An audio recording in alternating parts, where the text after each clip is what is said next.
الشیطان اللعین الرجیم بسم اللہ الرحمن الرحیم الحمدللہ رب العالمین الصلاة والسلام علی اشرف الانبیاء والمرسلین آلہ طیبین الطاہرین المعصومین الذین اذهب اللہ عنہم الرجس وطہرہم تطہیرا اللہم صل علی محمد وآل محمد وعجل فرجهم. قال رسول اللہ صلی اللہ علیہ وآلہ وسلم انا لقتل الحسین حرارة فی قلوب المؤمنین لا تبرد ابدا. ہماری آپ کے ساتھ گفتگو حضرت سید الشہداء امام حسین عالی مقام کی ان مظلومیت کے ایام میں، چہلم کے ان ایام میں حضرت امام خمینی رحمۃ اللہ علیہ کی کتاب ولایت فقی کے عنوان سے گفتگو جاری ہے،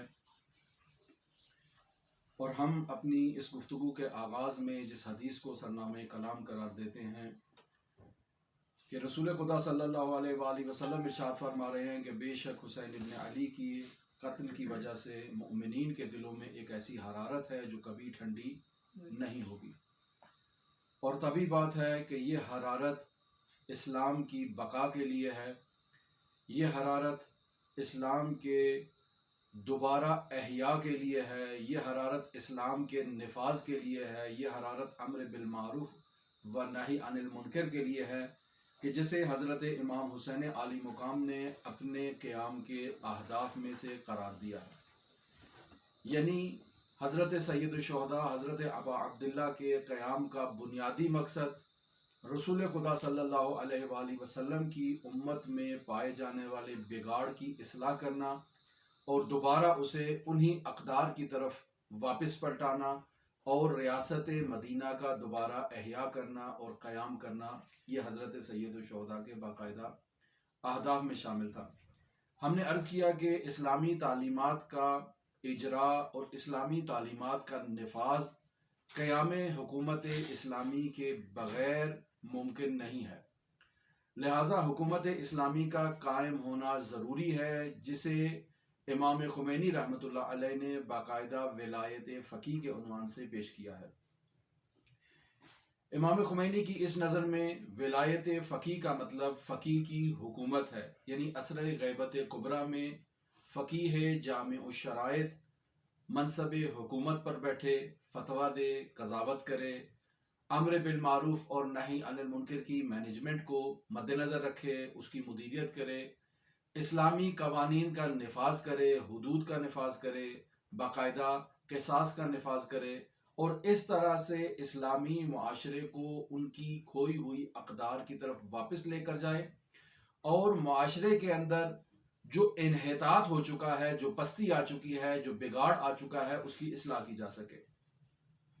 لہٰذا ضروری ہے کہ جہاں ہم حضرت سید الشہداء کی مظلومیت کے ایام میں عزاداری کرتے ہیں، سینہ زنی کرتے ہیں، حضرت سید الشہداء کا ذکر کرتے ہیں، مجالس عزا کا انعقاد کرتے ہیں، وہاں ان مطالب کو بھی مد نظر رکھنا چاہیے کہ کیسے اسلامی ممالک میں اسلامی اقدار کو بحال کیا جائے اور کیسے دوبارہ حضرت سید الشہداء کی ان تعلیمات کو نافذ کیا جائے جن کے لیے حضرت سید الشہداء نے قیام کیا.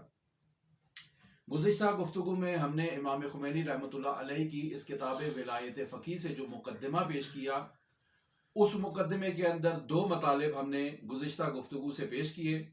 پہلا مطلب یہی تھا کہ امام خمینی مقدمے میں کہتے ہیں کہ ولایت فقی ایک ایسا موضوع ہے کہ اگر اسلامی تعلیمات کو کوئی شخص پڑھ رہا ہو اور ان کے مرور کے ساتھ جب وہ ولایت فقی کی بحث تک پہنچے تو اس کو پڑھنے کے بعد، اس کو تصور کرنے کے بعد وہ فوراً اس کی تصدیق کر دے گا بغیر کسی لمبے چوڑے برہان کے قائم کیے بغیر.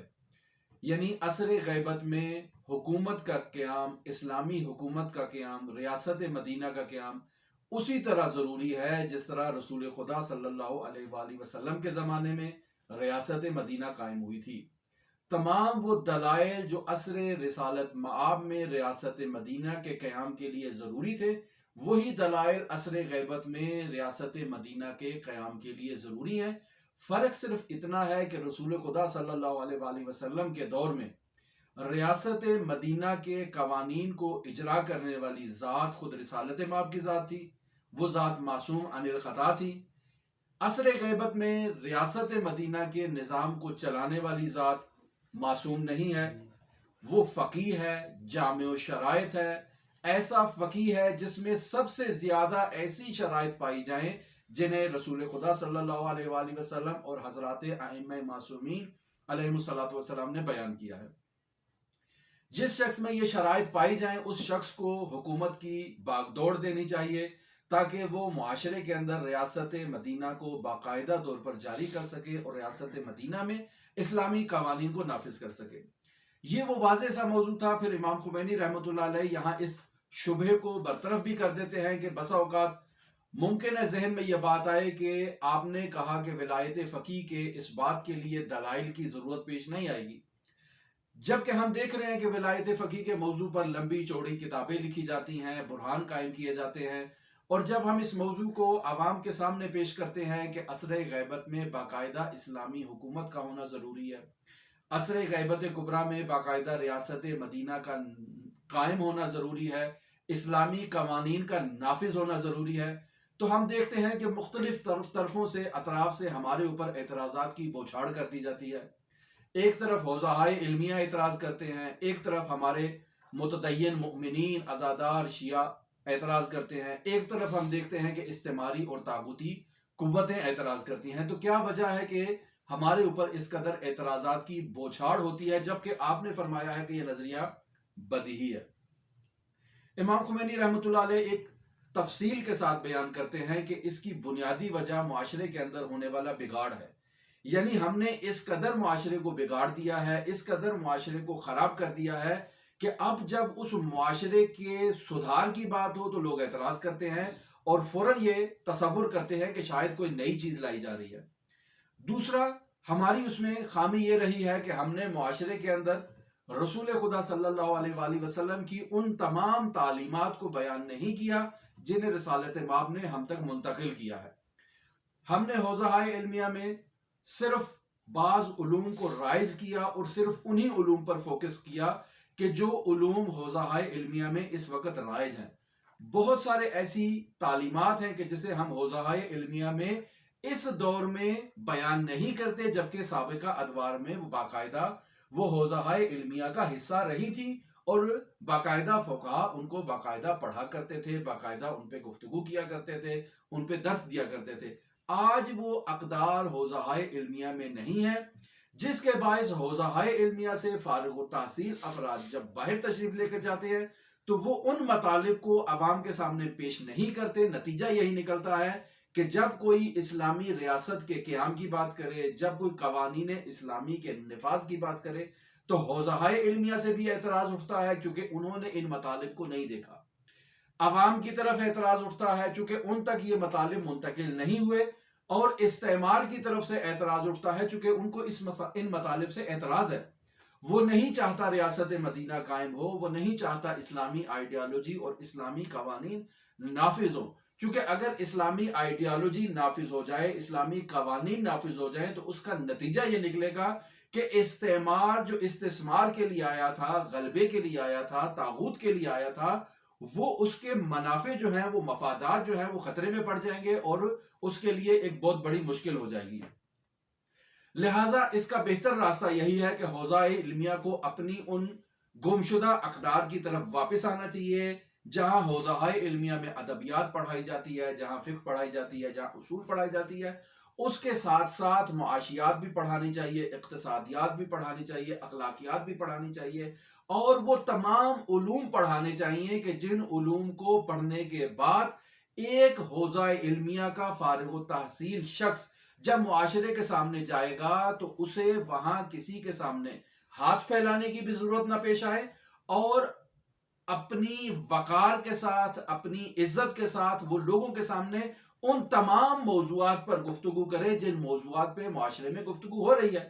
مثلا اگر اقتصادیات پہ بات ہوتی ہے تو وہاں حوزۂ علمیہ کا فارغ التحصیل مولانا صاحب خاموش ہو کے نہ بیٹھ جائے، اس کو وہاں باقاعدہ اقتصادی معاملات میں اپنی رائے دینی چاہیے اور باقاعدہ مروجہ اقتصادی نظام پر اسلامی تعلیمات کے مطابق نقد پیش کرنا چاہیے۔ جب عصر حاضر کی سیاسی سرگرمیوں پہ بات ہوتی ہے اور سیاسیات پیش کی جاتی ہیں تو حوزہ علمیہ کے فارغ التحصیل شخص کو وہاں پر اسلامی نقطہ نظر سے باقاعدہ سیاسی نظام پیش کرنا چاہیے کہ اسلامی تعلیمات کی روح سے سیاسی نظام اسلام کا کیا ہے۔ جب بینکنگ کے مسائل کی گفتگو ہوتی ہے تو حوزہ علمیہ کا فارغ التحصیل شخص وہاں بینک کی اسلامائزیشن سے متعلق ایک مکمل ضابطۂ اخلاق پیش کرے، ایک طریقہ کار پیش کرے اور انہیں بتائے کہ اسلامی تعلیمات کے مطابق سود حرام ہے، اللہ اور اس کے رسول کے ساتھ جنگ ہے، آپ اپنے بینکنگ سسٹم سے اس سود کا خاتمہ کریں، میں آپ کو اسلامی آئیڈیالوجی دیتا ہوں، اسلامی نظام دیتا ہوں، اس کو نافذ کریں۔ عمدتاً ہمارے علماء ان موضوعات پر گفتگو نہیں کرتے۔ بنیادی وجہ یہی ہے کہ اگر میں معاشرے میں بینکوں کے خلاف کھڑے ہو کر تقریر کروں گا تو کوئی بھی بینک کا سربراہ آ کر مجھے کہہ سکتا ہے کہ آپ ہمیں بتائیں بینکنگ کی اسلامائزیشن کیسے کی جا سکتی ہے، تو وہاں میں اپنے آپ کو دیکھنے لگ پڑوں گا کہ میں نے ربا کی مخالفت تو کر دی ہے لیکن میرے پاس کوئی متبادل ایسا جامع پروگرام موجود نہیں ہے کہ جو میں ان کو دوں۔ نتیجہ یہ نکلے گا کہ معاشرے سے بینکنگ کو ختم نہیں کیا جا سکتا، چونکہ آج کے معاشرے میں بینکنگ باقاعدہ طور پر ایک ریڑھ کی ہڈی ہے موجودہ اقتصادی نظام کے اعتبار سے، تو مجبوراً مجھے یا تو سود کی حلیت کے اوپر فتویٰ دینا ہوگا یا میں دوبارہ عیسائیوں کی طرح سود کی تعلیمات کے اوپر تجدید نظر کرنا شروع کر دوں گا۔ یعنی میں آؤں گا باقاعدہ قرآن و سنت کو دوبارہ سے مطالعہ کرنا شروع کروں گا اور یہ بیان کرنا شروع گا کہ وہ سود جو رسول خدا نے بیان کیا، وہ سود جو قرآن نے بیان کیا، وہ سود یہ نہیں ہے جو بینک لے رہے ہیں، وہ سود کوئی اور سود تھا۔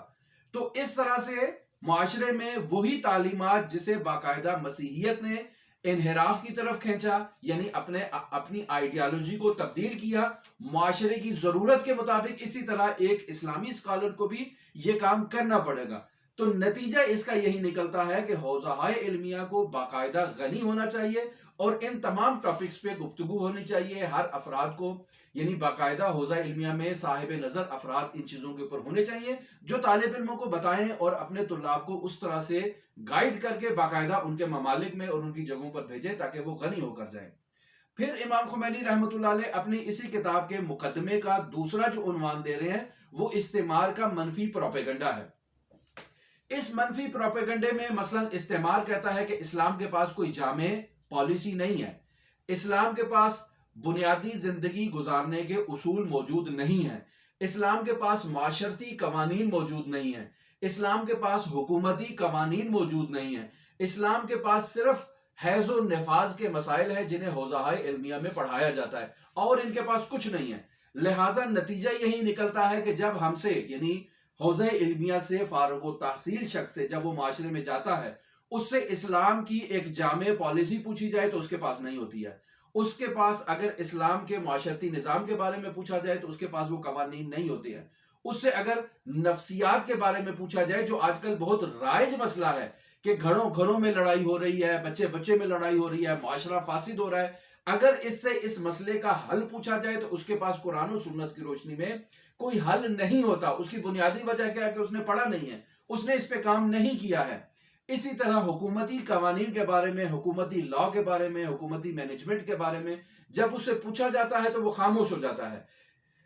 نتیجہ یہی نکلتا ہے کہ جتنے بھی مسلمان ہیں وہ اس بات پر یقین کر لیتے ہیں کہ واقعاً شاید حوزہ علمیہ میں صرف حیض و نفاذ کے ہی مسائل پڑھائے جاتے ہیں اور کچھ نہیں پڑھایا جاتا۔ اگر پڑھایا جاتا ہوتا تو یہ مولوی صاحب جو وہاں سے 50 سال لگا کر آیا یہ ان مسائل کا مجھے کوئی نہ کوئی حل بتاتا۔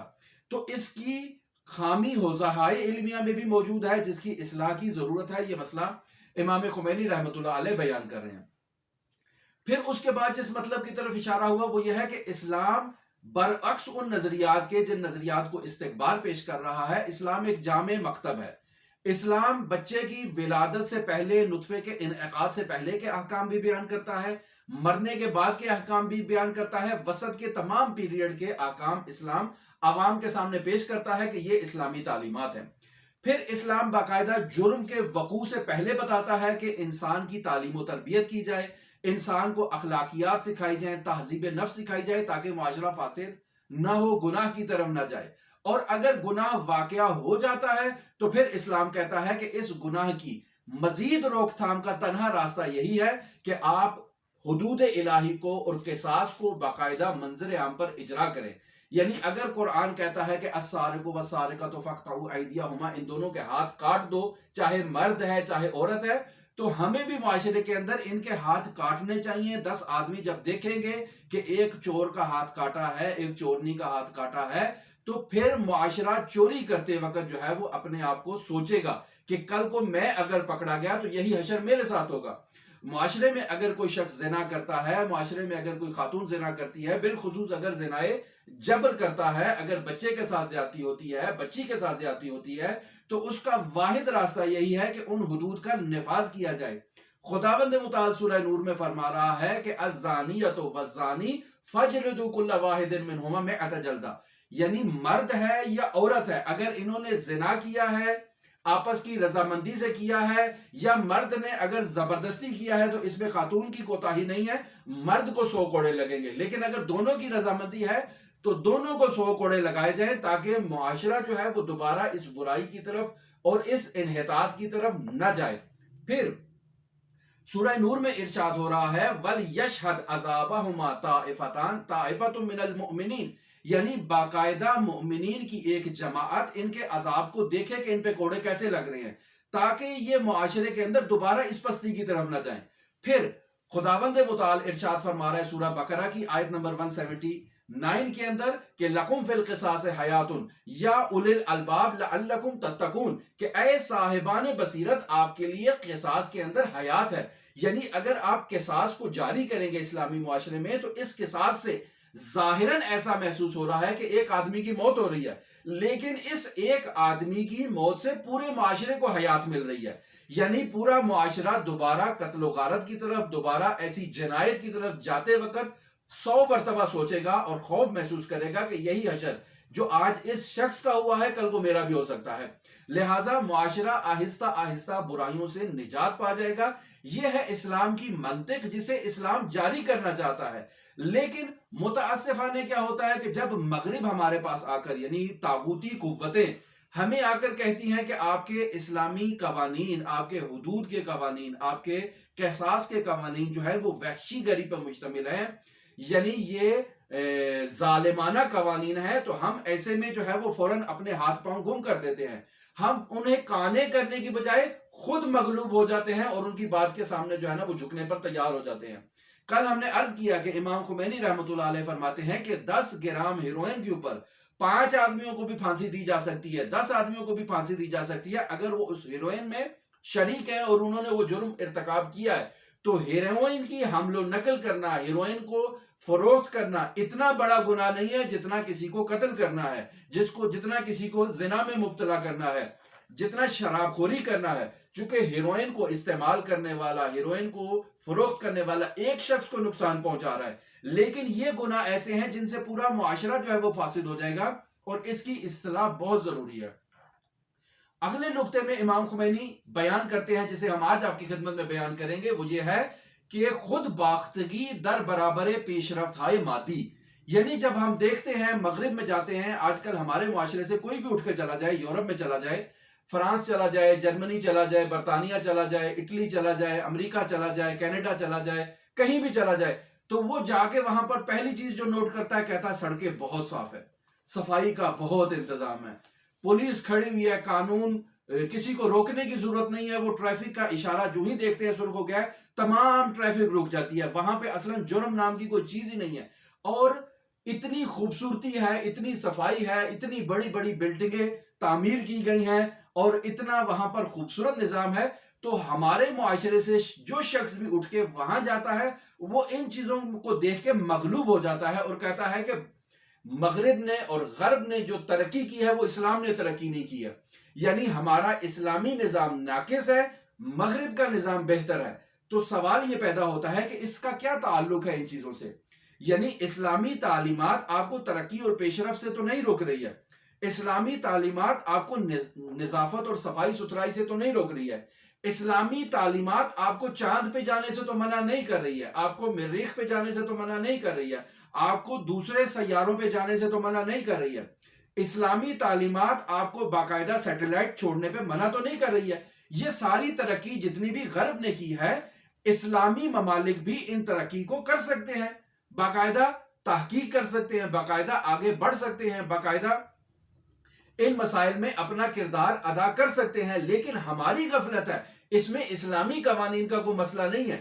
اگر مغربی ممالک میں وہ قوانین جو ان کی پارلیمنٹ سے پاس ہوئے ہیں، اگر ان قوانین کو اجرا نہ کیا جائے، یعنی وہ حکمران آ جائے، کوئی ٹرمپ جیسا حکمران آ جائے جو قوانین تدوین شدہ کو اجرا نہ کرے، تو نتیجہ کیا ہوتا ہے؟ نتیجہ یہ ہوتا ہے کہ معاشرے میں انحطاط آتا ہے، معاشرے میں فساد آتا ہے، معاشرے میں مشکلات بڑھتی ہیں، معاشرتی مشکلات بڑھتی ہیں، نفسانی مشکلات بڑھتی ہیں. تو یہاں مشکل کیا ہوئی ہے؟ مشکل یہ ہوئی ہے کہ قانون کو جاری نہیں کیا گیا. قانون کے اجرا میں مشکل ہے، قانون کے تدوین میں مشکل نہیں ہے. ہم بھی اسی طرح سے کہتے ہیں کہ اسلام کی تعلیمات کا ایک مکمل سیٹ اپ ہمارے پاس موجود ہے.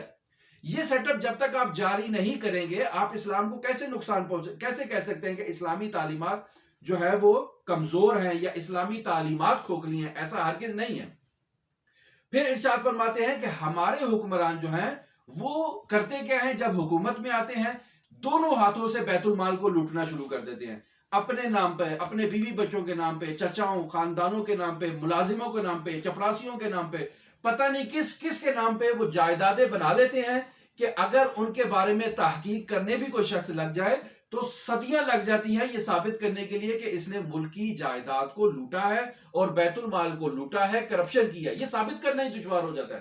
تو یہاں کوتاہی کہاں پر ہے؟ کوتاہی یہاں پر ہے کہ ہم نے ایک فاسد شخص کو اٹھا کر صدارتی منصب پر اور وزارتی منصب پر بٹھایا ہے. یہ شخص جو وزارتی منصب پر بیٹھا ہے اسلامی تعلیمات کے مطابق شرائط کا حامل ہی نہیں ہے.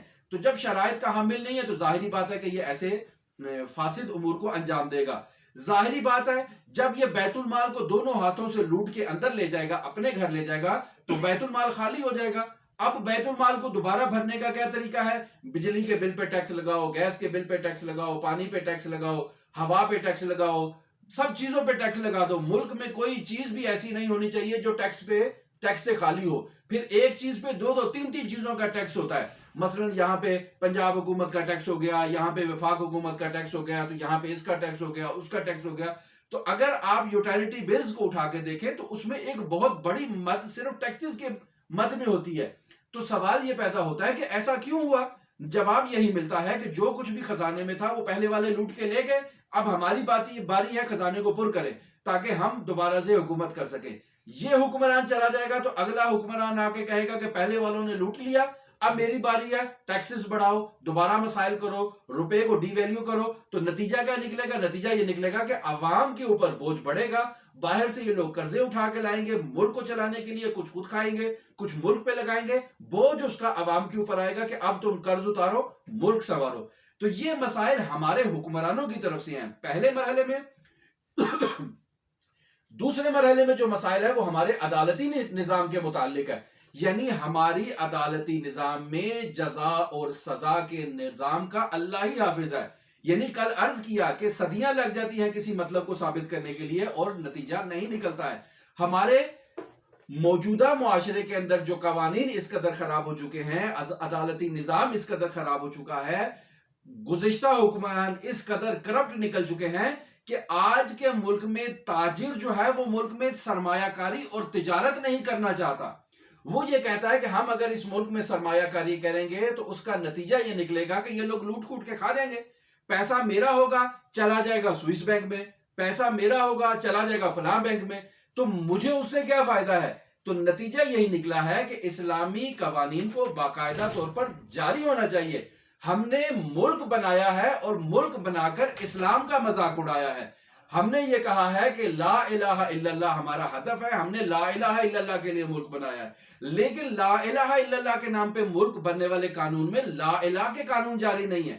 ہم لا الہ کے اپوزٹ قانون وہاں پر بناتے ہیں. شراب کی جو ہے وہ فروخت کے قوانین بنا دیتے ہیں. ہم ایسے قوانین بناتے ہیں کہ جس میں اسلامی حدود ہو، تعزیرات ہو، قصاص ہو، ان چیزوں کا لحاظ نہیں رکھا جاتا. پھر ہم اپنے موجودہ عدالتی نظام میں پائے جانے والے سکون کو برطرف کرنے کے لیے تیار نہیں ہے کہ جب تک یہ نقائص برطرف نہیں ہوں گے معاشرہ فلاح کی طرف نہیں جائے گا. لہٰذا ان کا درست ہونا نہایت ضروری ہے. تو تبھی بات ہے کہ ایسے ملک میں کہ جن میں قوانین کا نفاذ نہیں ہے، جن میں اسلامی قوانین کے مطابق عمل نہیں ہوتا، جن میں کرپٹ حکمران ہوتے ہیں، تو ایسے ممالک کے رہنے والے باشندے باہر کے ممالک کو ترجیح دیں گے۔ ان کے نزدیک یورپ جنت ہوگا، ان کے لیے نزدیک جو ہے وہ کینیڈا جنت ہوگا، امریکہ جنت ہوگا، برطانیہ جنت ہوگا، اور پاکستان ان کے لیے جہنم بن جائے گا، یا ہمارے جو ایشیائی ممالک ہیں وہ ان کے لیے کیا ہوں گے؟ جہنم ہوں گے۔ وہ کہیں گے یہاں سے جان چھڑاؤ، جاؤ وہاں پر جا کے زندگی گزارو۔ سوال یہ پیدا ہوتا ہے کہ یہی فرد جو امریکہ میں زندگی گزار رہا ہے، یہی فرد جو کینیڈا میں زندگی گزار رہا ہے، یہی فرد جو برطانیہ میں زندگی گزار رہا ہے، فرانس اور جرمنی میں زندگی گزار رہا ہے، اپنے آپ کو متمدن کہتا ہے، اپنے آپ کو کہتا ہے کہ ہمارے سے بہتر دنیا میں کوئی باشندہ ہی نہیں ہے، لیکن یہی فرد جب اپنے ممالک میں اور ایشیائی ممالک میں واپس آتا ہے تو یہی فرد قانون کی دھجیاں پہ گھیر دیتا ہے۔ یہی شخص جو ہے وہ اس قانون کو اپنے پاؤں تلے ایسے رونتا ہے کہ جیسے کوئی قانون اس کے گھر کی کنیز ہے، جو مرضی یہ کرتا رہے۔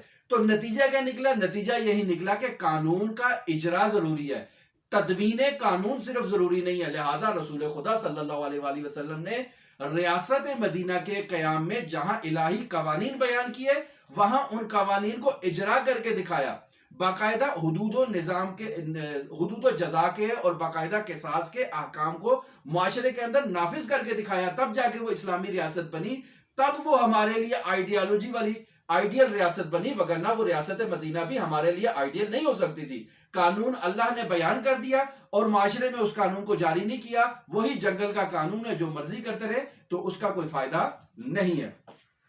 لہٰذا ہم دیکھ رہے ہیں کہ مختلف متضاد قوانین کے حامل ممالک بھی ترقی کر رہے ہیں۔ یعنی آپ اگر فرانس کے قانون کو اٹھا کے دیکھیں تو وہ جرمن کے قانون سے مختلف ہے، وہ قانون امریکہ کے قانون سے مختلف ہے، برطانیہ کے قانون سے مختلف ہے، کینیڈا کے قانون سے مختلف ہے۔ جب ان تمام ممالک کے قوانین آپس میں مختلف ہیں تو پھر سوال یہ پیدا ہوتا ہے کہ ان ممالک میں ترقی کیوں ہے؟ تو ہمیں فوراً یہ لوگ جواب دیں گے کہ مشکل قانون کی نہیں ہے، قانون ہم نے درست تدوین کیا ہے، مشکل قانون کے اجرا کی ہے۔ ہم لوگ اس قانون پر سختی سے کاربند ہوتے ہیں، اس کو اجرا کرتے ہیں، اور جو قانون سے تخطی کرتا ہے، قانون کی خلاف ورزی کرتا ہے، ہم اسے سزا دیتے ہیں۔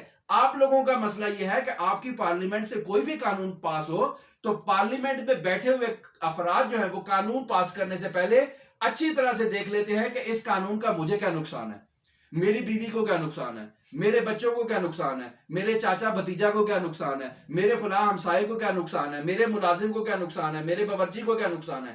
یہ تمام نقصانات برطرف کر کے پھر کہتے ہیں اب قانون بناؤ جس سے عوام کو جو ہے نا وہ دبوچا جا سکے۔ تو ایسا قانون جب تدوین ہوگا پارلیمنٹ سے تو یقینی بات ہے وہ معاشرتی ضروریات کو مد نظر رکھتے ہوئے تدوین نہیں کیا گیا، اور پھر اس قانون کو اجرا کرتے وقت بھی مشکلات آئیں گی۔ حزب اقتدار اگر اجرا کرنے لگے گا تو حزب اختلاف آ کے کھڑی ہوگی اور کہے گی ہمارے سیاسی انتقام کا نشانہ بنایا جا رہا ہے۔ حزب اختلاف اگر دوبارہ اقتدار پہ آ جائے گی تو پھر وہ اپنے وقت کی حزب اقتدار کو دوبارہ وہ ٹارچر کرنا شروع کر دے گی۔ تو نتیجہ کہاں نکلے گا؟ نتیجہ قانون کی تدوین کے سکم کے اوپر ہے اور قانون کے اجرا کے اوپر ہے۔ ان دو مراحل کو مد نظر رکھنا چاہیے اور ان کی اصلاح ضروری ہے۔ لہٰذا معاشرتی مشکلات کے حل کے لیے قانون تدوین ہونا چاہیے، معاشرتی ضروریات کو مد نظر رکھتے ہوئے قانون تدوین ہونا چاہیے، اعتقادی اور اخلاقی ضروریات کو مد نظر رکھتے ہوئے، نفسانی ضروریات کو مد نظر رکھتے ہوئے قانون تدوین ہونا چاہیے۔ ایسا قانون تدوین ہو جس میں ایمان ہو، جس میں اخلاق ہو، جس میں فضائل ہو، جس میں کمالات ہوں، اور ہر ذی شعور کو اس کا حق ملے۔ اگر ایسا قانون تدوین ہو جائے تو پھر اس قانون کو صالح فرد کے حوالے کیا جائے تاکہ وہ اس کو اجرا کر سکے۔ لہٰذا سب سے پہلے ہم تمام افراد کی ذمہ داری ہے جو حوزہ علمیہ میں رہتے ہیں، پہلے مرحلے میں امام خمینی ان کی ذمہ داری کرتے ہیں، پھر اس کے بعد وہ افراد جو معاشرے میں زندگی گزار رہے ہیں ان کی ذمہ داری ہے کیا کہ اعتقاد بضرورت تشکیل حکومت جز ولایت است، یعنی آپ کا یہ عقیدہ ہو کہ اگر میں نے حکومت کو تشکیل دینا ہے تو یہ ولایت کے بغیر ممکن نہیں ہے۔ وہ ولایت کون سی ولایت ہے؟ وہی ولایت ہے جو رسول خدا صلی اللہ علیہ وآلہ وسلم نے اپنی ریاست مدینہ میں رکھی، وہی ولایت جو حضرات ائمہ معصومین نے قانون کے اجرا کے لیے مد نظر رکھی اور بیان کی۔ اگر ہم اس نظام کو مد نظر رکھیں تب جا کر اس میں کامیاب ہو سکتے ہیں۔ یہاں امام خمینی رحمۃ اللہ علیہ فرماتے ہیں کہ ہم نظام ولایت کو ماننے والے ہیں. ہمارا یہ عقیدہ ہے کہ رسول خدا صلی اللہ علیہ وآلہ وسلم نے خداوند متعال کے حکم پر اپنے بعد اپنے لیے اپنا جانشین مقرر کیا. سوال یہ پیدا ہوتا ہے کہ رسول خدا نے خدا کے حکم پر یہ جانشین کیوں مقرر کیا؟ کیا اس جانشین کا کام صرف فقہی مسائل کو بیان کرنا تھا؟ تو کہیں گے ہرگز نہیں ہے. وہی سزا اور جزا کا نظام جو رسول خدا نافذ کرتے تھے، اس جانشین کا کام بھی وہی نافذ کرنا ہے. اگر صرف مسئلے بیان کرنا ہوتا، صرف قوانین کو بیان کرنا ہوتا، فقہی مسائل کا جواب دینا ہوتا، تو اس کے لیے جانشین بنانے سے بہتر یہ تھا کہ قرآن مجید کے علاوہ رسول خدا صلی اللہ علیہ وآلہ وسلم باقاعدہ ایک خاطب کو بلاتے اور اول سے لے کر آخر تک تمام قوانین تدوین کروا دیتے اور ہمیں اسلامی ریاست کا باقاعدہ ایک دستوری ڈھانچہ دے دیتے. ہمیں کہتے کہ یہ قوانین ہے، اس پہ اگر آپ عمل کرو گے تو فلاح پاؤ گے، سعادت کی طرف جاؤ گے. قرآن بھی لو اور قرآن کے ساتھ ان قوانین کو تطبیق کرو اور اس کو اپنی عملی زندگی پہ جاری کرو. لیکن رسول خدا صلی اللہ علیہ وآلہ وسلم نے ایسا نہیں کیا، بلکہ رسول خدا نے ہمیں جہاں قانون الہی کی کتاب دی ہے وہاں اپنی اطرت کی طرف بھی معرفی کرایا ہے. یعنی انی تارک فیکم الثقلین کتاب اللہ ہے و اطرتی اہل بیتی، یعنی دو چیزیں تمہیں چھوڑے جا رہا ہوں. اللہ کی کتاب قانون کی کتاب ہے اور میرے اہل بیت اس قانون کو جاری اور نافذ کرنے والے ہیں. یعنی اگر نافذ کرنے والے نہ ہوں تو اس کتاب کی کوئی اہمیت نہیں ہے. یعنی اللہ کی کتاب جو ہے اس کو آپ رکھ دیں سائڈ پہ، اس کتاب کے قوانین کو اجرا کرنے والا مجری چاہیے.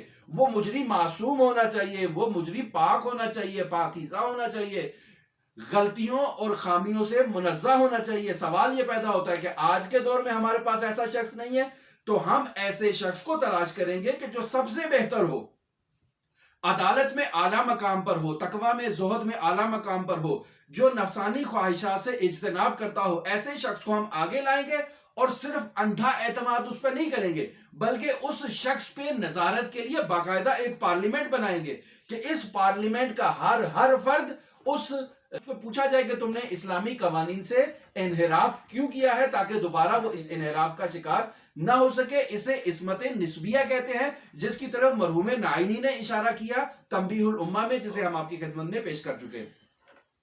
تو یہاں ہمارا یہ عقیدہ ہے کہ رسول خدا نے خلافت کو جو تعین کیا یا اپنے بعد اپنا جانشین تعین کیا، اس کا کام صرف فقہی مسئلے کو بیان نہیں کرنا تھا، بلکہ اسی ریاست مدینہ کو استمرار کرنا تھا، جاری رکھنا تھا اور ان قوانین کو اجرا کرنا تھا. اس لیے رسول خدا نے اپنی وصیت میں انی تارک فیکم الثقلین کی بات کی کہ دو چیزیں ہیں، ایک اللہ کی کتاب ہے، یہ قانون پر مشتمل ہے، اور یہ میرے اہل بیت ہے. یہ اہل بیت ان قوانین کو نافذ کریں گے. اگر تم ان دونوں سے متمسک رہے تو لن تضلوا بعدی ابدا، تم میرے بعد گمراہ نہیں ہوگے. لیکن اگر تم نے کہا کہ حسبنا کتاب اللہ، اہل بیت پیچھے ہو جائیں، تو اب یہاں پر جو ہے کہ کتاب اللہ تو تمہارے پاس ہے، لیکن کتاب اللہ کو سمجھنے والا تم نے سائڈ پہ کر دیا، کتاب اللہ کو اجرا کرنے والے کو تم نے سائڈ پہ کر دیا. اب جب وہ سائڈ پہ ہو گیا تو نتیجہ یہ نکلے گا کہ معاشرہ رفتہ رفتہ رفتہ رفتہ انحطاط کی طرف جائے گا اور ہمارے اوپر یزید جیسے حکمران کو مسلط کر دیا جائے گا کہ جن کے ہم آج یہ سارے مسائل جو ہیں وہ اسی میں بھگت رہے ہیں. پس ہم عصر غیبت کبریٰ میں ان قوانین کا اجرا چاہتے ہیں. ان قوانین کے اجرا کے لیے ہمیں اسلامی حکومت کی ضرورت ہے، اور اسلامی حکومت میں باصلاحیت قوہ مجریہ کا ہونا نہایت ضروری ہے. اگر باصلاحیت قوہ مجریہ ہمارے پاس نہیں ہوگی تو ایسے ہی ہے جیسے ہم امریکہ سے قانون اٹھا کے لے آتے ہیں، اسے اپنے ایشیائی ممالک میں فٹ کر دیتے ہیں، لیکن کیا ہوتا ہے کہ ہمارا ملک امریکہ کی طرح ترقی نہیں کرتا ہے. ابھی بھی آپ دیکھ لیں تو ہمارے ممالک کے اندر باہر کے قوانین ہیں. کسی ملک میں فرانس کا ہے، کسی میں جرمنی کا ہے، کسی میں برطانیہ کا ہے، کسی میں امریکہ کا ہے، یا بعض اوقات ہم نے کشکول بنا لی ہے. تمام ممالک سے قوانین کو بلاتے ہیں، ان کو بلا کے باقاعدہ ایک ڈبے میں ڈال کے یوں کرتے ہیں، پھر نکالتے ہیں، پھر کہتے ہیں یہ ہے اسلامی قوانین. اب اس کو ہم دیکھتے ہیں وہ قانون تو پاس ہو گئے، پارلیمنٹ نے ان قوانین کو پاس کر دیا ہے، لیکن معاشرہ امریکہ جیسا متمدن نہیں بن رہا، فرانس جیسا متمدن نہیں بن رہا. تو بھئی اب ہم کیا کریں؟ اب تم وہاں سے ٹرمپ کو بھی بلاؤ جو ان قوانین کو جاری کرے. جب قانون امریکہ کا ہے تو چلانے والا بھی امریکہ کا ٹرمپ بلاؤ، وہ قانون جاری کرے تو تمہیں بتائے کہ کیسے جاری ہوگا. ایسا ہرگز نہیں ہے. عزیزان، اسلامی قوانین میں کسی قسم کا سکم موجود نہیں ہے. سکم موجود ہے تو چلانے والے کے اندر ہے، سکم موجود ہے تو ہماری قوہ مقننہ کے اندر ہے. ہماری قوہ مقننہ کی یہ ذمہ داری ہے کہ وہ اسلامی تعلیمات کے مطابق قوانین کو بنائے اور پھر قوہ مجریہ بھی اسلامی تعلیمات کے مطابق اور ہم آہنگ ہو تاکہ وہ ان قوانین کا اجرا کر سکے۔ تو رسول خدا صلی اللہ علیہ وآلہ وسلم نے اپنے بعد اولی الامر کو تعیین کیا، اور اگر رسول خدا صلی اللہ علیہ وآلہ وسلم ایسا نہ کرتے، یعنی چلے جاتے اور اولی الامر کا اعلان نہ کرتے، تو فما بلغتا رسالتا، آ کر کہتا کہ جو کچھ بھی کیا وہ باطل ہے، یعنی رسالت کا جتنا بھی کام کر دیا 23 سال میں وہ کان لم یکن ہو جاتا، یعنی گویا کہ آپ نے کچھ بھی بیان نہیں کیا۔ پس ضروری ہے کہ وہ حاکم تعیین کر کے جائیں، جو حاکم آ کر باقاعدہ ان قوانین کو جاری کرے، اور صحت رسالت کی دلیل بھی اس رسول خدا صلی اللہ علیہ وآلہ وسلم کے بعد اس جانشین کا، اس حاکم کا ہونا ہے۔ پس رسول خدا صلی اللہ علیہ وآلہ وسلم اپنی حیات طیبہ میں اسلام لے کر بھی آئے، قانون لے کر بھی آئے، اور قانون نافذ بھی کیا۔ باقاعدہ آپ نے چور کے ہاتھ کاٹے، باقاعدہ آپ نے افراد کو سنسار کیا، باقاعدہ کوڑوں کی سزا دی گئی۔ آپ اگر دیکھنا چاہتے ہیں تو وسائل الشیعہ کی جلد نمبر 28 میں ان کتابوں کو دیکھ لیں جو کتاب الحدود و تعزیرات، باقاعدہ اس میں ان روایات کو درج ہے کہ رسول خدا نے کیا کیا۔ ابواب و حد السرقہ، اس سرقت کے ابواب کو ملاحظہ کر لیا جائے۔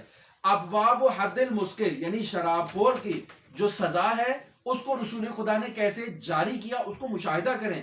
ابواب و حد زنا، یعنی معاشرے کے اندر جو زنا ہو رہا ہے اس کی سزا کیسے رسول خدا نے جاری کی، اس کو مشاہدہ کریں۔ جب تک ہم ان چیزوں پر عمل نہیں کریں گے معاشرے میں بگاڑ ختم نہیں ہو سکتا ہے۔ اس سسٹم کے قیام کے لیے ہم سب کی ذمہ داری ہے کہ جدوجہد کریں، ہم سب کی ذمہ داری ہے کہ نظام ولایت کے آگے تسلیم بھی ہوں، اور اس نظام ولایت کو جاری کرنے کے لیے جدوجہد کریں اور کوشش کریں۔ اس کا حتماً یہ مقصد نہیں ہے کہ کسی فرقے کو جاری کیا جا رہا ہے، حتماً اس کا یہ مقصد نہیں ہے کہ کسی ملک کے قانون کو لاگو کیا جا رہا ہے، نہیں، بلکہ اسلام کے قوانین کو نافذ کیا جا رہا ہے، جو ریاست مدینہ کے قانون ہیں جنہیں رسول خدا صلی اللہ علیہ وآلہ وسلم نے بیان کیا ہے۔ پس ہم سب کی یہ ذمہ داری ہے کہ اسلام کا درست تعارف کروائیں۔ یعنی اگر ہم کہتے ہیں کہ استکبار نے اسلام کا غلط تعارف کروایا ہے اور یہ کہا ہے کہ اسلام کے پاس جامع قانون نہیں ہے، اسلام کے پاس معاشرتی نظام نہیں ہے، اقتصادی نظام نہیں ہے، اخلاقی نظام نہیں ہے، تو یہ ہماری ذمہ داری بنتی ہے کہ ہم حوزہائے علمیہ میں ان چیزوں کو پڑھیں اور جا کر معاشرے میں اسلام کا درست تعارف کریں۔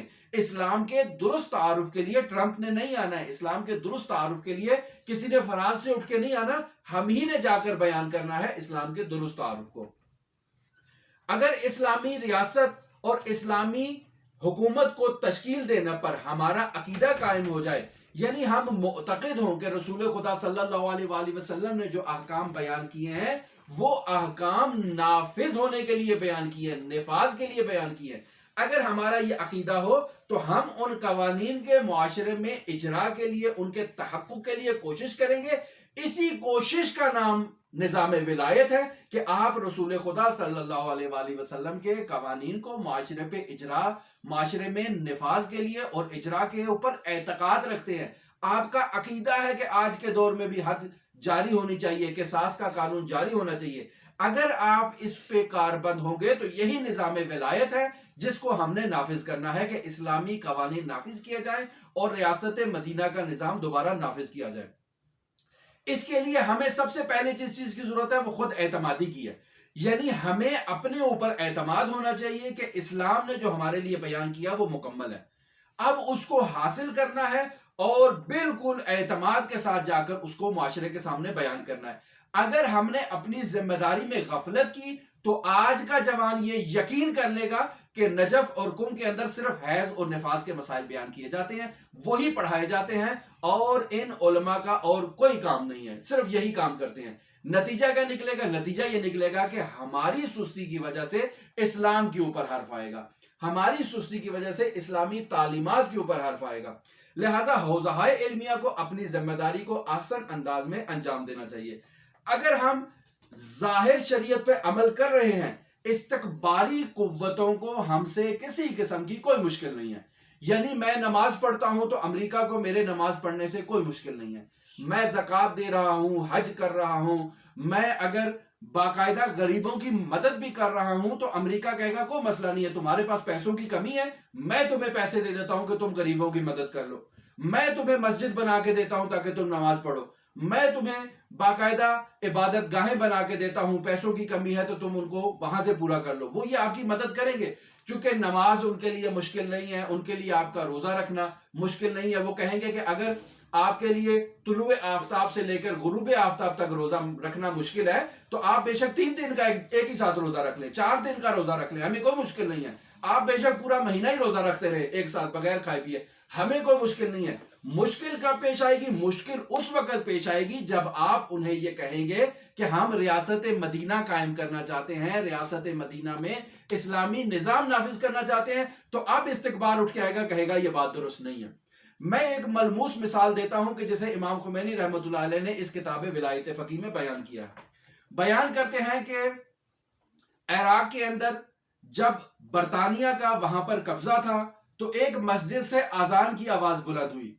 تو اس فوجی افسر نے اپنے مترجم سے پوچھا کہ یہ اذان, یہ مسجد میں کس چیز کی آواز آ رہی ہے؟ تو اس نے کہا کہ یہ اذان کی آواز ہے. مسلمان جب عبادت کرتے ہیں تو عبادت کرنے کے لیے, نماز پڑھنے کے لیے, لوگوں کو بلانے کے لیے, متوجہ کرنے کے لیے دن میں 5 مرتبہ اپنے سپیکر پر باقاعدہ اذان دیتے ہیں, اللہ اکبر اللہ اکبر, حی علی الفلاح حی علی الفلاح, قد قامت الصلاۃ, تاکہ لوگ آ جائیں اور عبادت کی طرف متوجہ ہوں. یہ افسر پوچھتا ہے کہ کیا اس اذان سے برطانیہ کے نظام کو کوئی خطرہ ہے؟ کہتے ہیں کوئی خطرہ نہیں ہے. کہا سارا دن پڑھتے رہے, میرے لیے کوئی مشکل نہیں ہے, سارا دن اذانیں دیتے رہے, میرے لیے کوئی مشکل نہیں ہے. پس معلوم ہوا کہ انہیں نماز سے مسئلہ نہیں ہے, انہیں نماز کے ساتھ اسلامی قوانین کے اجرا سے مسئلہ ہے, جس سے برطانیہ کی حکومت کو خطرہ ہو, جس سے ان کے استعماری اور استثماری مفادات کو خطرہ ہو, ان کو اس سے مشکل ہے. لہٰذا ہمیں یہ چاہیے کہ ان چیزوں کو درست کرنا ہے. مثلا اگر آپ دیکھیں کہ آج ہمارے معاشرے میں, آج کے معاشرے میں یہ جو آج کی صورتحال ہے, عزاداری کے اعتبار سے ہمیں مشکل ہے. کیوں مشکل ہے؟ کیوں ہم اپنا سینہ پیٹ رہے ہیں, ہم امام حسین کو یاد کر رہے ہیں. آپ کو کیا مشکل ہے؟ آپ کے سر پہ تو نہیں مار رہے, آپ کے منہ پہ تو نہیں مار رہے, آپ کے سینے پہ تو نہیں مار رہے, اپنے سینے پہ مار رہے ہیں. ہم یا حسین کر رہے ہیں, ہمارے یا حسین کرنے سے آپ کو کیا مشکل ہے؟ تو کہیں گے ہمیں آپ کے یا حسین کرنے سے مشکل نہیں ہے, ہمیں اس تمام سال کی مشکل ہے کہ جس میں ہمارے بچے یا حسین کرتے ہیں. ہمارے بچے ہم سے پوچھتے ہیں کہ یہ یا حسین کیوں کرتے ہیں, یہ اپنا سینہ کیوں پیٹتے ہیں. پس پاکستان میں یا ایشیائی ممالک میں یا دنیا میں کہیں بھی اگر عزاداری کے روٹس کو مشکلات کا سامنا ہے, اگر عزاداری پہ ایف آئی آر درج کی جاتی ہے, اگر مجالس کے انعقاد پہ ایف آئی آر درج کی جاتی ہیں, اگر لاؤڈ اسپیکر پہ ممانعت ایجاد کی جاتی ہے, تو اس کی بنیادی وجہ کیا ہے؟ اس کی بنیادی وجہ یہی ہے کہ وہ پیغام حسینی سے خائف ہیں, کہ پیغام حسینی وہی نظام ولائی کا نفاذ ہے. حسین ابن علی کہہ گئے ہیں کہ میں امر بالمعروف کرنا چاہتا ہوں, میں نہی عن المنکر کرنا چاہتا ہوں, میں چاہتا ہوں میرے نانا کی امت کی اصلاح ہو, ریاست مدینہ قائم ہو, وہ اقدار واپس آ جائیں, ہر ذی شعور کو اس کا حق ملے. اگر اسلامی اقدار واپس آ جائیں تو نتیجہ کیا نکلے گا؟ نتیجہ یہی نکلے گا کہ استعماری ریاستوں کے جو ان کے مفادات ہیں وہ پامال ہوں گے. وہ افراد جو ایک باقاعدہ آئیڈیالوجی کے ساتھ بیٹھے ہیں, ان کی آئیڈیالوجی پہ سوال اٹھایا جائے گا کہ یہ کیا ہے, یہ یہاں پر فلاں ملک کا باشندہ کیوں آیا ہے اور کیا کر رہا ہے, یہ ہماری کان سے سونا کیوں نکال کے لے کے جا رہا ہے, نمک کیوں نکال کے لے کے جا رہا ہے, ہماری معدنیات پہ کیوں حملہ آور ہے.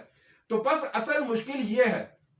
چلو وہ محرم کے جلوس تھے کہ جن کے لیے پرمٹ کی ضرورت تھی, وہ محرم کے جلوس تھے جن کے لیے لائسنس کی ضرورت تھی, چونکہ باقاعدہ روڈیں بلاک کر دی جاتی تھی, باقاعدہ راستے بند کر دیے جاتے تھے. آج اگر پاکستان میں مشی کے لیے جلوس نکالا جاتا ہے تو کیوں اس کے خلاف درخواستیں آتی ہیں؟ بنیادی وجہ یہی ہے کہ یہ لوگ چپ کر کے یا حسین کرتے ہوئے سڑک کے کنارے سے گزر رہے ہیں. نہ ٹریفک کو مشکل ہے, نہ روڈ کو مشکل ہے, نہ عوام کو مشکل ہے, لیکن ان کا اسی طرح جتھے کی صورت میں, ہزاروں کی مقدار میں, قطار کی صورت میں گزرتے جانا لوگوں کے لیے سوال ہے کہ یہ کہاں جا رہے ہیں اور کیوں جا رہے ہیں, یہ کس مقصد کے لیے اپنے گھر سے نکلے ہیں, یہ گھر میں کیوں نہیں بیٹھے ہوئے. نتیجہ یہی نکلے گا کہ جواب دینا پڑے گا کہ یہ حسین ابن علی کے لیے باہر نکلے ہیں. سوال ہوگا کہ وہ حسین ابن علی کون ہے, تو جواب دیا جائے گا کہ رسول خدا کے نواسے تھے, ان کو کربلا میں شہید کر دیا گیا، ان کی مخدرات عصمت و طہارت رسول خدا صلی اللہ علیہ وآلہ وسلم کی بیٹیوں کو باقاعدہ اسیر کر لیا گیا، ان کو رسیاں ڈال کے باقاعدہ درباروں میں اور بازاروں میں لایا گیا۔ تو جب وہ یہ سوال کریں گے تو پوچھا جائے گا کہ بھئی کس نے یہ کام کیا؟ رسول خدا صلی اللہ علیہ وآلہ وسلم کی ناموس کو رسیاں باندھ کے کون بازار میں لایا؟ تو کہا جائے گا کہ بھی فلاں آدمی تھا۔ تو کہا اس کا شجرہ نسب بتائیں، اس کا باپ کون تھا، اس کا دادا کون تھا، اس نے ایسے کیسے کیا، وہ اسلامی ریاست پہ کیسے حکمران ہو گیا۔ تو یہ بات چلتی چلتی رسول خدا تک جائے گی اور اس تمام نظام کے اوپر سوال ہوگا جو نظام قائم ہوا رسول خدا صلی اللہ علیہ وآلہ وسلم کے بعد۔ ہم چونکہ اس نظام کے بارے میں جواب نہیں دینا چاہتے، لہٰذا بہتر راستہ ہے سپیکر کی آواز کو بند کر دیا جائے، بہتر راستہ ہے روٹوں کو امام بارگاہوں تک محدود کیا جائے، بہتر راستہ یہی ہے کہ مجالس عزا کے انعقاد پہ پابندی لگائی جائے تاکہ حسین ابن علی کے اغراض و مقاصد باہر نہ آ پائیں۔ ہم اس سلسلے میں یہی کہتے ہیں کہ اسلام کی سربلندی کے لیے حضرت حسین ابن علی نے قربانی دی ہے، اسلام کے نفاذ کے لیے حسین ابن علی نے قربانی دی ہے، ریاست مدینہ کے قیام کے لیے حسین ابن علی نے قربانی دی ہے۔ اسی لیے تو کہا جاتا ہے کہ اسلام زندہ ہوتا ہے ہر کربلا کے بعد۔ ایسا کیوں ہوتا ہے؟ کیوں حسین ابن علی کے قیام کی وجہ سے اسلام زندہ ہوتا ہے؟ حسین ابن علی کون ہے؟ اگر مجھ سے پوچھا جائے حسین ابن علی کون ہے تو میں کہوں گا حسین ابن علی ایک ایسی ذات ہے جس کی آپ تعریف نہیں کر سکتے ہیں، وہ ذات ما فوق تعریف ہے۔ آپ حسین ابن علی کا اس بشری احاطے میں رہتے ہوئے تعریف نہیں کر سکتے، ناتوان ہے آپ حسین ابن علی کی تعریف کرنے پہ۔ سوال کریں گے کہ کیوں حسین ابن علی کی تعریف کرنے پہ ہم ناتوان ہیں؟ وہ کون سی ہستی ہے؟ اتنی عظیم کیسے ہستی ہو گئی ہے؟ تو یونس بن زبیان کہتا ہے کہ میں حضرت امام جعفر صادق علیہ آلاف التحیت وسلم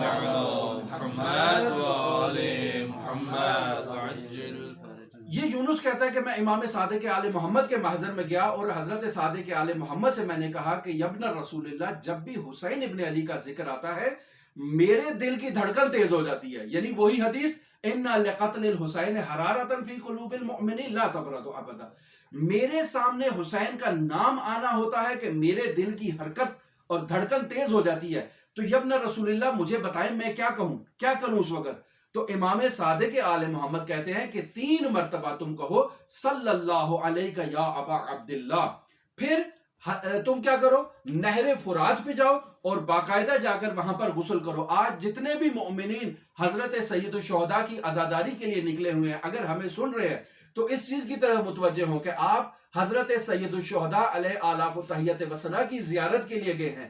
یہ جو آپ مشی کر رہے ہیں نجف سے کربلا تک، یا جس راستے سے بھی آپ کربلا تک جا رہے ہیں، یہ کوئی معمولی سفر نہیں ہے۔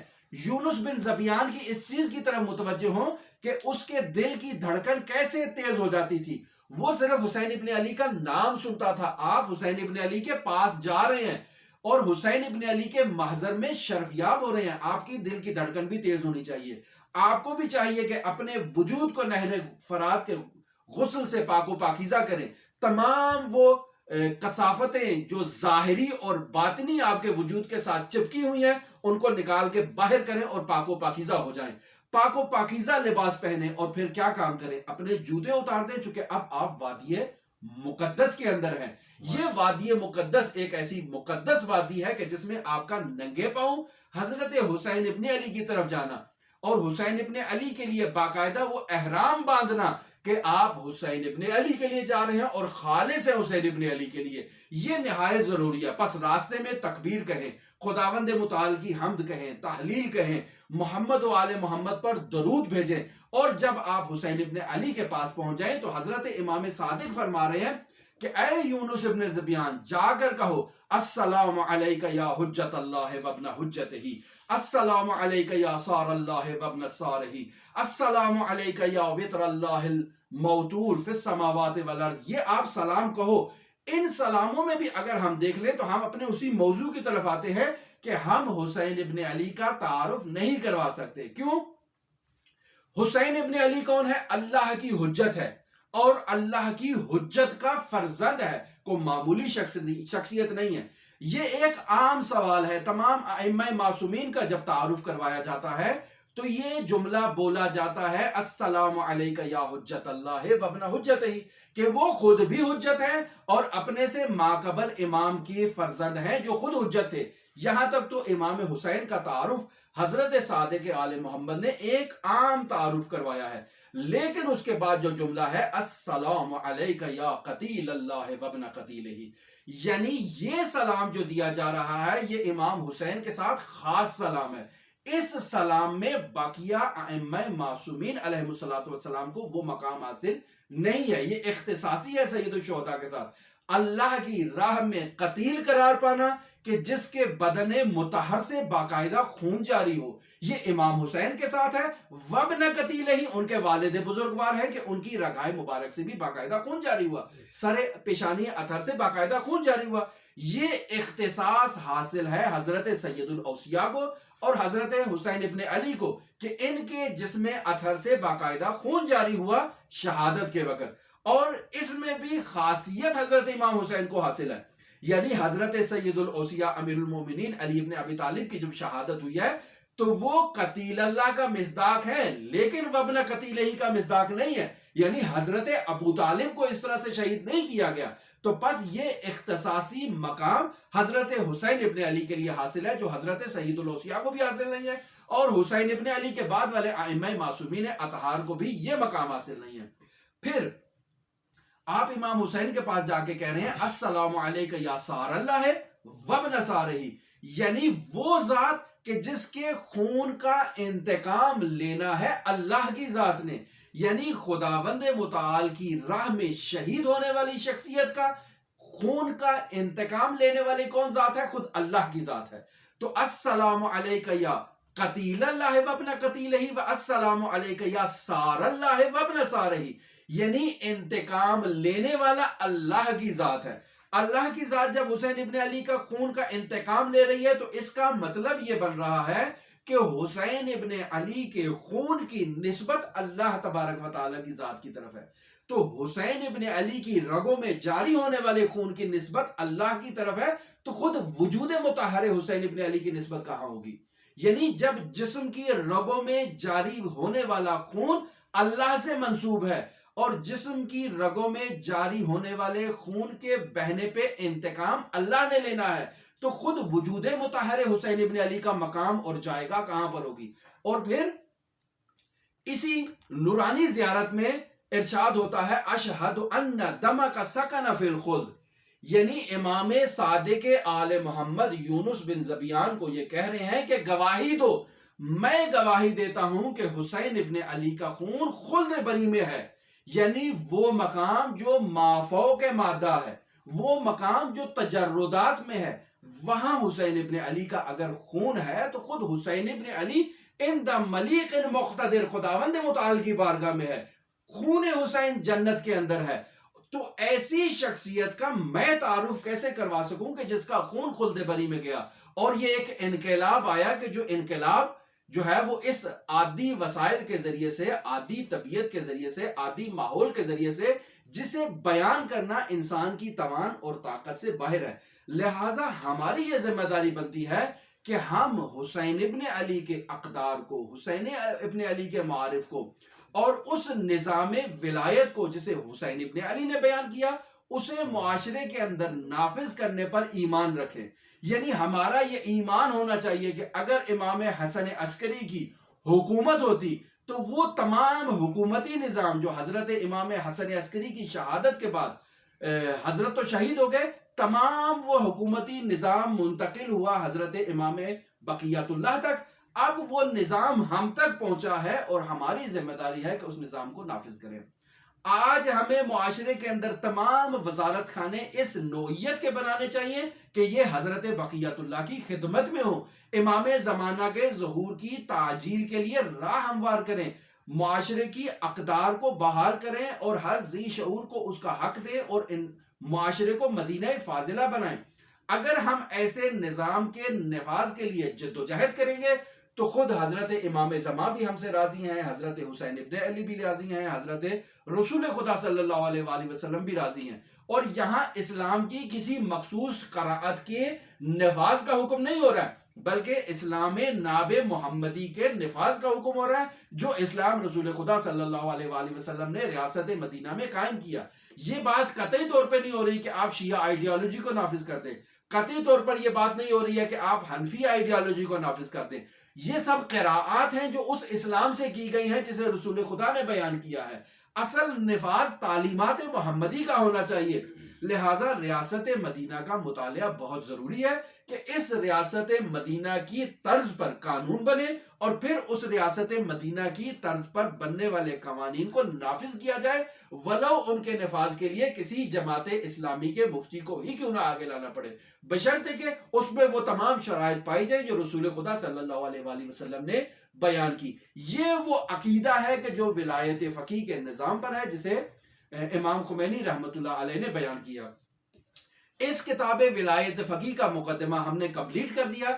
اپنے آئندہ گفتگو جو اس چہلوں میں حضرت سید الشہداء کے بعد ہماری آپ کے ساتھ ہوگی، اس میں باقاعدہ ہم حکومت اسلامی کے قیام کی دلائل کو پیش کریں گے، جسے امام خمینی نے اس کتاب ولایت فقیہ میں آپ کی خدمت میں پیش کیا ہے. ہماری دعا ہے کہ خداوند متعال ہمیں حضرت سید الشہداء علیہ آلاف و تحیت و ثنا کی زیارت من مکان بعید کی توفیق عطا فرمائے. حضرت سید الشہداء کے عزاداروں میں حضرت سید الشہداء کے زائرین کی فہرست میں ہمارا نام بھی لے لے. خداوند متعال کے حضور ہماری یہ التجا ہے کہ ہمیں حضرت سید الشہداء کے قیام کے اغراض و مقاصد کے مطابق ایک اسلامی حکومت کے نفاذ کی جد و جہد کرنے کی توفیق عطا فرمائے اور اس کے قیام کرنے کی توفیق عطا فرمائے.